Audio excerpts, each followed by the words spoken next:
Dans l'actualité de la consommation, Isabelle Martinet a choisi de nous parler des marques distributeurs. Alors les marques distributeurs, vous dites oui, ce sont des marques qui sont pas chères mais de qualité médiocre. Erreur, grosse Grave erreur. erreur. Bonjour Thomas. Bonjour Douce Isabelle. France, effectivement, avec de nombreux produits qui sont proposés par des marques nationales et aussi des marques de distributeurs.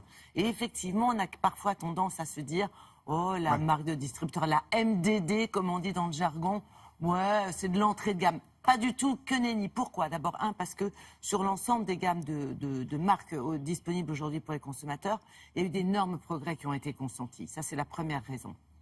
En termes de qualité, évidemment. Et puis la deuxième chose, c'est que vous avez aussi des marques de distributeurs qui sont vraiment axées sur la qualité. Et c'est le cas de celle dont il est question aujourd'hui, qui fête ses 20 ans. Alors, à l'occasion de ces 20 ans, on s'est dit, tiens, on va essayer de fêter cet anniversaire, de voir ce qu'il y a derrière ces marques.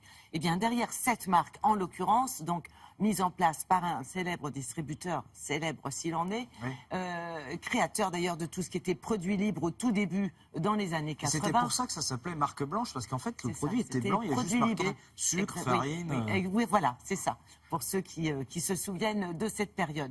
Alors, qu'est-ce qu'il y a derrière cette marque? Eh bien, il y a plus de 200 partenaires qui sont des PME, des entreprises françaises, petites ou moyennes entreprises, et qui proposent aujourd'hui plus de 500 références.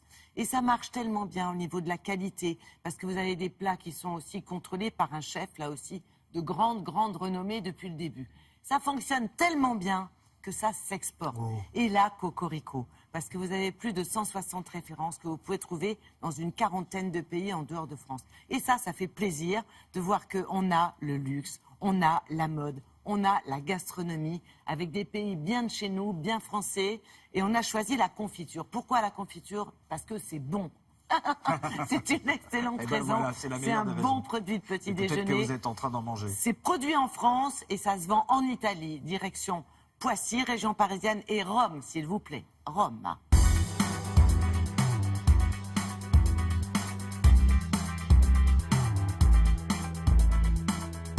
Nous fabriquons des confitures pour le haut de gamme alimentaire et uniquement cela, avec une façon de travailler artisanale.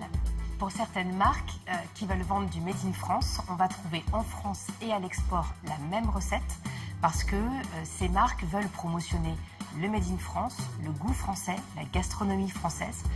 Et c'est un vrai choix d'avoir les mêmes fruits, les mêmes textures, le même ressenti qu'en France. Pour cette marque-là, les consommateurs espagnols, par exemple, préfèrent la figue de Provence.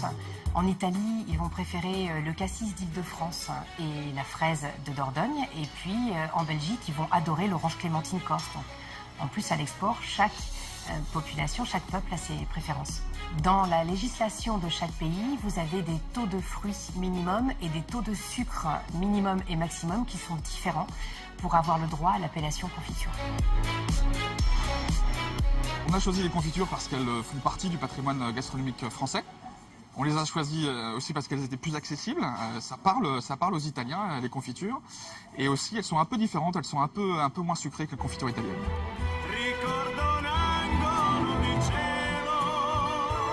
Pour les Italiens, la gastronomie française, c'est une cuisine excellente, une cuisine de qualité, mais une cuisine compliquée.